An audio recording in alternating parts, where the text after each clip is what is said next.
Sujet Fukushima, moi depuis que ça passe au Japon, je n'ai pas envie de penser, je n'ai pas envie de regarder, je n'ai pas envie d'écouter, rien. Seulement j'ai envie de fermer les yeux et fermer les oreilles. Mais en côté, toujours, je dois faire quelque chose comme les gens de théâtre, quelque chose, ce sujet. Dans la douceur de Mars, une immense trépidation s'est emparée du monde, à quelques 130 km au large de Sendai, en plein océan Pacifique. Même les boyaux à l'intérieur du corps se mettent à vibrer pendant près de 10 minutes. Du jamais vu de mémoire d'homme sur l'archipel des séismes.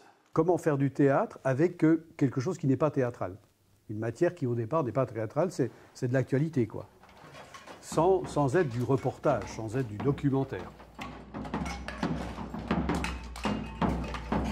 On est arrivé à mailler, à construire, à faire exister des personnages. Bonjour, de telle sorte que, sans que ça soit du théâtre, c'est du théâtre.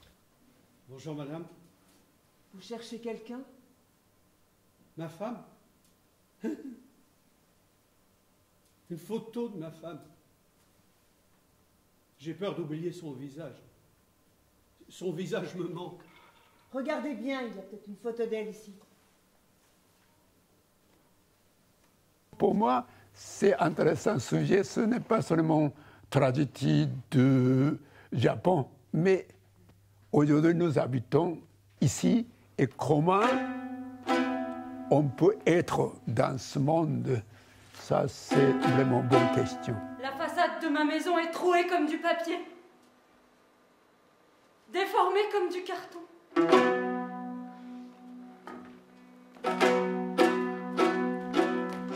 Les pierres polies, elles n'ont pas bougé de place.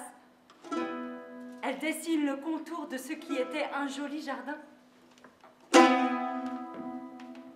Théoriquement, nous avons le corps et l'esprit. Et ça, je peux faire par théâtre un petit peu nettoyer l'esprit. Ça, c'est mon but. Donc, avec ce sujet, comment on peut transformer, il y a quelque chose, on sent bien, ou on sent qu'il y a quelque chose, l'âme qui cherche un peu plus d'énergie. Comment on fait? Donc, c'est comme maintenant, je regarde, c'est difficile pour arriver à cet état de spectacle. Pays adoré, tu sais pourtant rester discret et subtil. Il a fallu une autre catastrophe, celle du 11 mars 2011, pour que le monde se souvienne de toi. Comme à Kobe, en 1995, tu es revenu à la une de l'actualité, avec les chiffres toujours plus terrifiants et les images chocs qui vont avec. Puis, comme si tout était résolu, tu es redevenu discret, comme à ton habitude. Plus question d'aide internationale, ni de soutien moral. Démerdez-vous. Jusqu'à la prochaine fois. Face à cette tragédie, mais quand même, comment nous pouvons vivre plus heureux? Mais c'est difficile, le sujet très intellectuel. Mais comment on peut descendre jusqu'à l'âme? Ça, c'est difficile. Mesdames, le thé vous entend. Goûtez avec vos 5 sens. Écoutez. Et aussi cette simultanéité entre le Japon d'aujourd'hui et le Japon du XVIIIe à travers un personnage qui s'appelle Baisao, qui est un poète. C'est un moine zen qui a tout abandonné, qui a tout quitté, y compris l'état monastique, et qui pour vivre, a vendu du thé et qui est allé jusqu'à brûler ses ustensiles une fois qu'il est arrivé au bout de la vie. Il n'avait rien, quoi. Voilà. Il vivait avec sa couverture, ses ustensiles à thé, et il vendait son thé pour vivre, c'est tout. Je suis un vieux vendeur de thé. Ça nous amène tout d'un coup une profondeur, une poésie et l'extrême opposé de la société de consommation, de profusion que représente le nucléaire dans le dénuement volontaire de cette attitude monastique, zen, bouddhique, qui est exemplaire d'un certain Japon. Nous, les pêcheurs, qu'est-ce qu'on va devenir? Qui va nous indemniser? Qui va acheter du poisson contaminé? Le pire, c'est la mer. Un bateau, ça se répare. Une maison, ça se reconstruit. Mais la mer, qui va réparer la mer? Il y a dans notre spectacle, par-ci, par-là, parsemé des questions sur la transparence, sur l'opacité, sur la mafia japonaise, sur des choses comme ça. Ça transparaît dans notre spectacle, dans notre texte, mais c'est pas là où nous nous positionnons. Êtes-vous au courant que la mafia japonaise recrute des ouvriers pour le compte de TEPCO qui travailleraient à la réparation et à la sécurisation de la centrale? La presse française en parle. Je sais que TEPCO a 20 milliards de yens par an de publicité pour les médias japonais. 20 milliards de yens. 150 millions d'euros. Eh bien, je ne savais pas. Vous ne savez pas tout. Nous, en tant qu'artistes, nous ne sommes pas des polémistes, des pamphlétaires, on n'est pas des responsables politiques. Donc là-dessus, on est extrêmement prudent. Simplement, on donne la parole et on pose des questions. Et après, le public fera son chemin.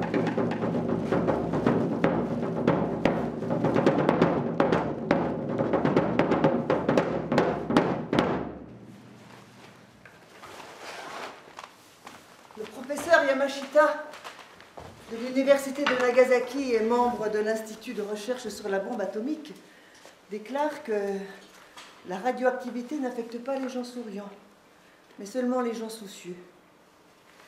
Il dit que cela a été prouvé par des expériences animales.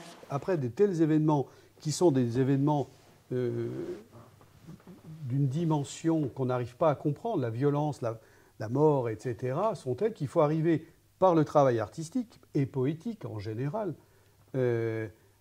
à continuer notre chemin d'humain dans la civilisation. En gros, c'est ça, c'est la fonction symbolique du théâtre. J'en veux à la mer, j'en veux à la terre entière, j'en veux à tout le monde. Qu'est-ce qu'on fait avec cette douleur? Donc on la représente et après, par le chant, par la poésie, on arrive à dépasser cette douleur et on peut retourner après dans la vie. Sinon, on ne peut pas vivre. Le vent emmène mes cheveux, des voix habitent dans le vent. Qu'est-ce qu'on peut faire? Mourir comme nous. Tant qu'on est sous la douleur, tant qu'on n'a pas fait le deuil, par exemple, tout simplement dans la vie privée, on ne peut pas aller dans la vie. C'est ma petite terre à moi. Je peux venir chez vous? Bien sûr. C'est petit la terre, mais c'est bien. Vous vivez seul? Non, 7 milliards. Ça fait une belle petite famille. On se bouscule un peu, mais ça va. Quelques moments, tout le monde, c'est sûr, que pensait que je suis très heureux dans ce monde. Il y a en seconde, si peut-être on sent quelque chose. Ça, c'est très important. Et comment on peut trouver ce bonheur?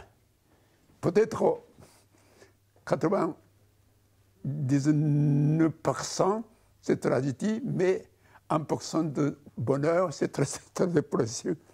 Et ça, nous pouvons chercher dans notre vie.